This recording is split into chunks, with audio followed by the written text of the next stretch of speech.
Hey there, my name is Josh Bander, and welcome back to the hashtag IBMyEverywhere show. Today I have the pleasure of speaking with Matthew Neill. Matthew, thanks so much for joining today. Hi, Josh. Great to see you again. Yeah, thank you so much. There's a lot to talk about. You have a very storied career, and one of the things I want to hear about is why and how did you get started with IBMI, and maybe share why you love IBMI so much. Awesome. Yeah, great. I'd love to share about that. And it's been 30 plus years that I've been on the platform. I originally started as an Apple II hacker. I was hacking away on an Apple II system back in junior high school. And I started teaching some classes and started teaching sixth graders when I was in high school and about the Apple II system.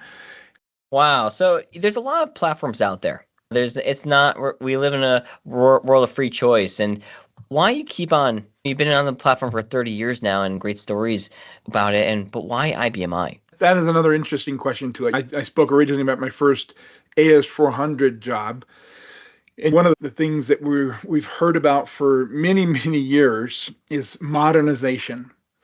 And that first AS400 job was at a drugstore company where they had ported over a System 38 application from a company still using the IBM-I. That's 25 years later. Sounds about right. Yeah, they just keep on going with it. But it's having an experience of doing Java development, I think really flavored my RPG and SQL development. I saw different approaches, different coding styles, and was able to bring those back into the IBM-I, the new modern IBM-I approaches. Yeah, you said a lot of different things over there. And I think what it sounds to me is that, and this is one of the reasons why I love IBMI as well, is that the backwards compatibility. Yeah. That, and to your point about iterative approach to businesses, because businesses don't change overnight. When we talk about the Java and SQL world that lives within IBMI, and I think that's a really relevant point about modernization. And maybe you could share, is that part of the reason why you love the platform and why you came back to it? Yeah, you mentioned about the different aspects of my career. A lot of the development I've done has been systems programming, building application servers. I've built some application servers in Java before we really had the opportunity of having some package and open source products from that. And my last 10 years has been in the role of a database engineer. And so I really enjoyed that aspect of kind of having a foot in both camps. And I've seen the IBM-I continue to progress in all of these realms, improving their JDBC drivers. One of the things IBM let go of the reins of their JDBC, their JT400 toolkit, and made that an open source component. So more and more developers continue to add and improve the functionality with that. They've done some wise things along those kind of journeys. And now JDBC, ODBC connectivity is pretty rock solid on the platform. I see the benefit for creating an open system that's able to have a lot of different endpoints interact and touch with it while still having the security benefits, the object level resource control on the IBM-I AS400 platform. And so it's the marrying in of newer technologies with this older rock solid platform that it's older in name and older in pedigree, but just as new with all the modern operating systems and modern hardware. Very interesting. You've touched a little bit about modernization. And can you give me some of your thoughts about what modernization means and why it's so important? And for externally, internally, and from all sides of it.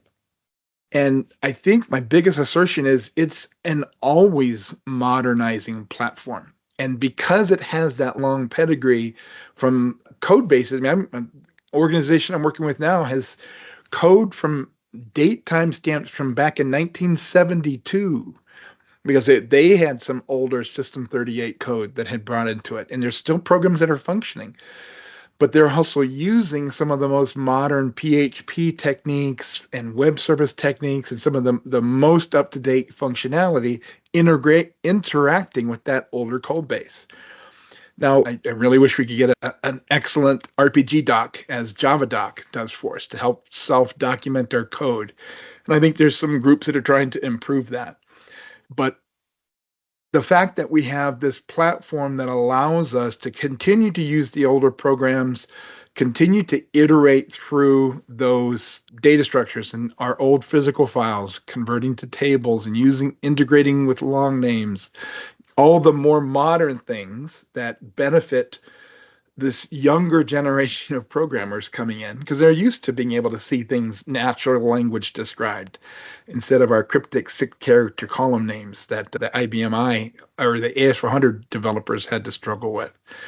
So the database has kept up with integrating those kind of elements together, but it's now, I think, it behooves us as a culture of IBM IAS400 developers to embark and embrace those newer techniques so that when we step aside and the next generation comes in, that it gives them a good foundation and a good standing to be able to move forward to continue to maintain these applications. Yeah, certainly. That's so true. I mean, the more that we give the platform to pass the baton on to the next generation, it's going to make it much easier and continuing the legacy that IBMI has built for all these years. Another question for you is, can we talk a little bit about the user input and the IBMI partners with its users, like maybe CAC or and anything else you're involved with? Yeah, I had mentioned I had worked for, I think it was the largest IBMI installation in North America, if not the world, on sheer size. I worked there for 10 years and I really got to benefit from being a part of the large user group, that lug that would meet up in Rochester, and I really enjoyed that time. I have since retired and moved on to I was really struggling with this term because the company I'm working for is not a small company. It's not that SMB segment, but I just did some research. It's an SME, a small to medium enterprise. I didn't even know that that was a term, and I've Who knew figured out that? it is. It's in the AIRS front. I think we struggle a bit with finding the right fit.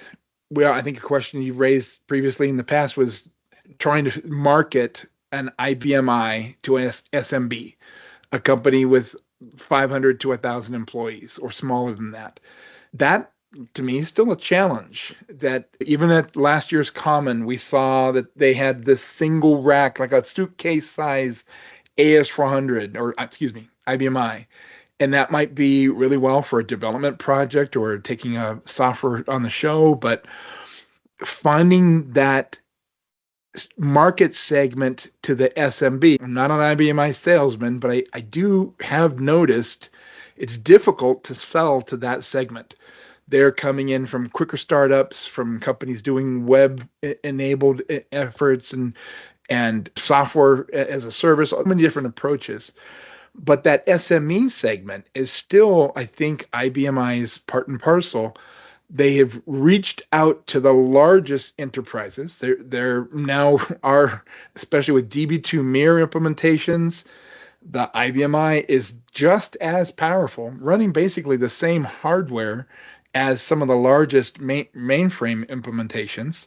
So they're reaching well up to the stars, but this new segment of focusing in for the SMEs, I think that that's a place also that we've got to give consideration to. That's a segment where the IBMI does really well. Why would you say it does so well in the SME world? Yeah, so these are enterprises, still enterprises that have SOX requirements, they have Sarbanes-Oxley requirements, HIPAA requirements, oftentimes if it's a medical industry, PII requirements.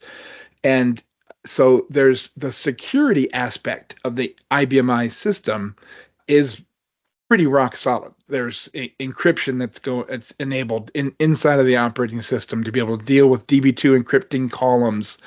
There's very good protections that enterprises with large boards and requirements from that perspective need to be able to be a part of. Things that are baked right into the operating system and DB2 database, where other systems may have to be adding on all of these as features to it. So I think that we can't shy away from how important regulatory management is of business applications that are running our largest and small to medium enterprises. So I think that that's an important part. But they also are looking for quick turnaround in their business requirements and a nimble development environment. And the IBMI certainly can be that. Oftentimes, that's an element of modernization too, because may have had older approaches to managing software development, older cycles that they were working through, and they weren't taking on the agile approach for development and being as nimble in their application development needs. Organizations I've worked at I've seen them have, I think, 6 major releases a year, and that's the only time when they're changing their production environment. In other ones, I see them trying to embrace on the agile notion and the DevSecOps notion, where they're on constant integration, constant deployment, CI/CD, and they're doing things far more nimbly. Those are business process and leadership modernization activities that have to happen. It's not just changing the code, it's changing the thinking. And the one of the other things for you is, where do you see the future of IBM? Yeah, so it's an interesting question because I think I mentioned I worked primarily for three software development company selling retail information systems for about 12 years. And then I worked for a large waste removal company for about 7 years. And then I worked in the healthcare industry for about 10 years. And at each one of these companies, there had always been an idea of, well, we need to get off the platform. We need to migrate into another platform. In fact, I've got a latest organization I'm working for, and they're looking for the same kind of concerns. And I think there's a selling point against the IBMI that needs to be thoroughly evaluated in the scope of organizations have been trying to get off the platform, and sometimes they succeed, but where's the value in doing that?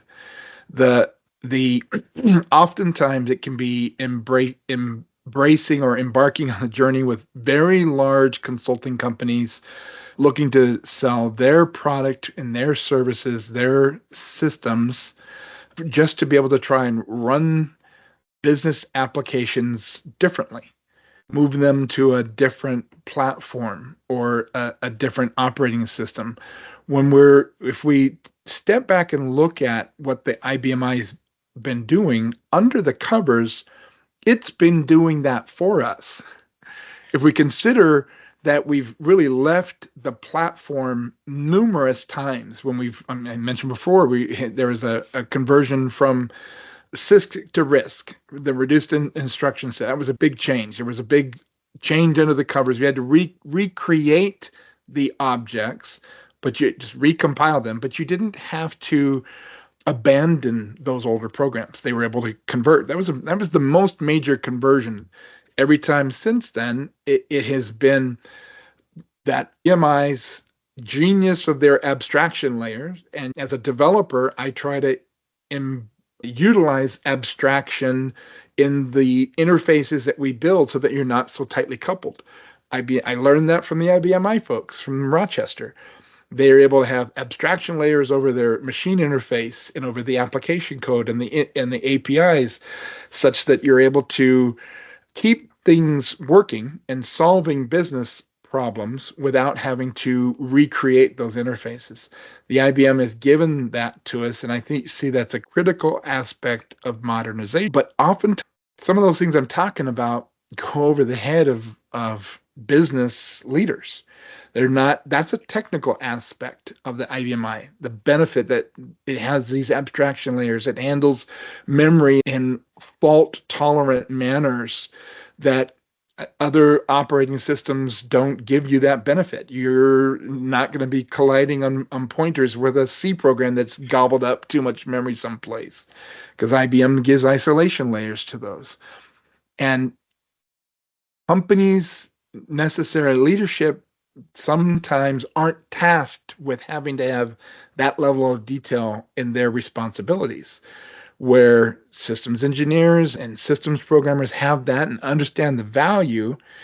It's it I there it's the challenge of speaking the same language and being able to share these selling points to this platform that have been iteratively improving to leaders that need to make business decisions and rationalize, should we stay with the IBMI or should we move to something else?